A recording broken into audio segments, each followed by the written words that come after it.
حضرت صلی اللہ علیہ وآلہ وسلم پر وحی کا ابتدائی دور اچھے سچے پاکیزہ خوابوں سے شروع ہوا۔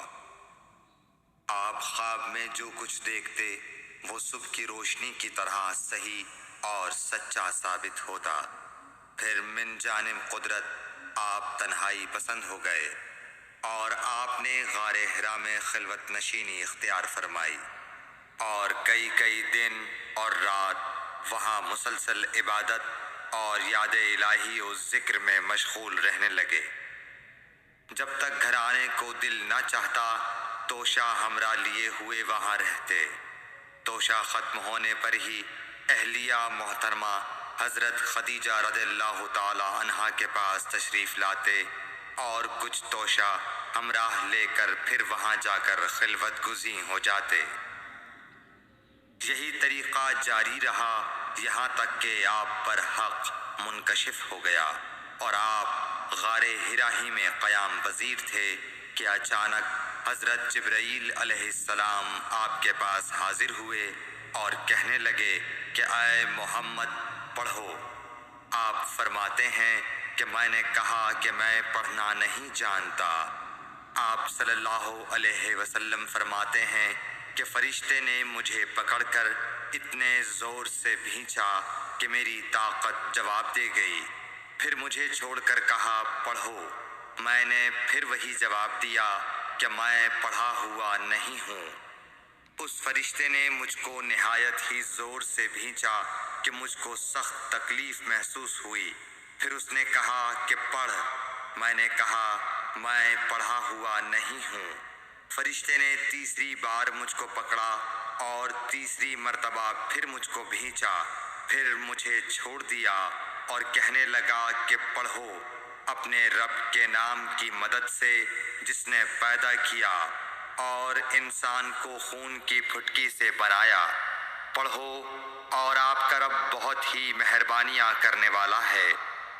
بس یہی آیتیں آپ حضرت جبرائیل علیہ السلام سے سن کر اس حال میں غار حرا سے واپس ہوئے کہ آپ کا دل اس انوکھے واقعے سے کانپ رہا تھا۔ آپ حضرت خدیجہ کے ہاں تشریف لائے اور فرمایا کہ مجھے کمبل اوڑھا دو، مجھے کمبل اوڑھا دو۔ لوگوں نے آپ کو کمبل اوڑھا دیا۔ جب آپ کا ڈر جاتا رہا تو آپ نے اپنی زوجہ محترمہ حضرت خدیجہ رضی اللہ تعالی عنہا کو تفصیل کے ساتھ یہ واقعہ سنایا اور فرمانے لگے کہ مجھ کو اب اپنی جان کا خوف ہو گیا ہے۔ آپ کی اہلیہ محترمہ حضرت خدیجہ رضی اللہ تعالی عنہا نے آپ کی ڈھارس بندھائی اور کہا کہ آپ کا خیال صحیح نہیں ہے۔ اللہ کی قسم آپ کو اللہ کبھی رسوا نہیں کرے گا۔ آپ تو اخلاق فاضلہ کے مالک ہیں۔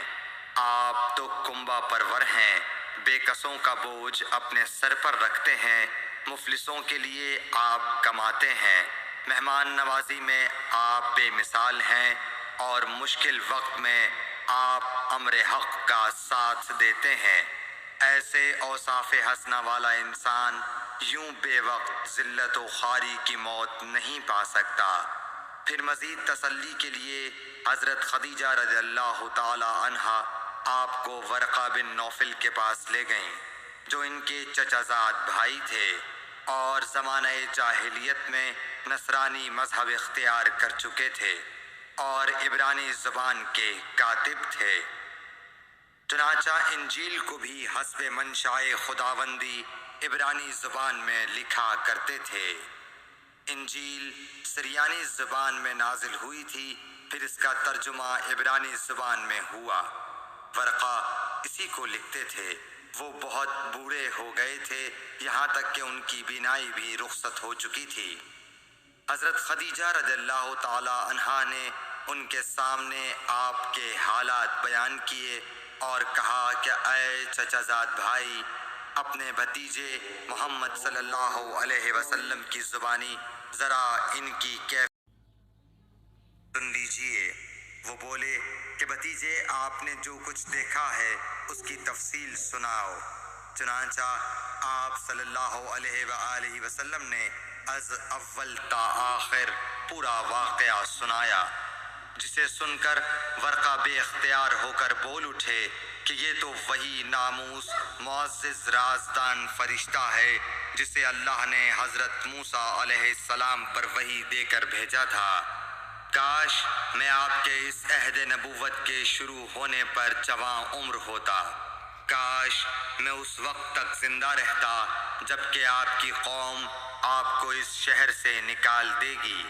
رسول کریم صلی اللہ علیہ وآلہ وسلم نے یہ سن کر تعجب سے پوچھا کہ کیا وہ لوگ مجھ کو نکال دیں گے، حالانکہ میں تو ان میں صادق و امین و مقبول ہوں؟ ورقہ بولا، ہاں یہ سب کچھ سچ ہے، مگر جو شخص بھی آپ کی طرح امر حق لے کر آیا لوگ اس کے دشمن ہی ہو گئے ہیں۔ اگر مجھے آپ کی نبوت کا وہ زمانہ مل جائے تو میں آپ کی پوری مدد کروں گا، مگر ورقہ کچھ دنوں کے بعد انتقال کر گئے، پھر کچھ عرصے تک وحی کی آمد موقوف رہی۔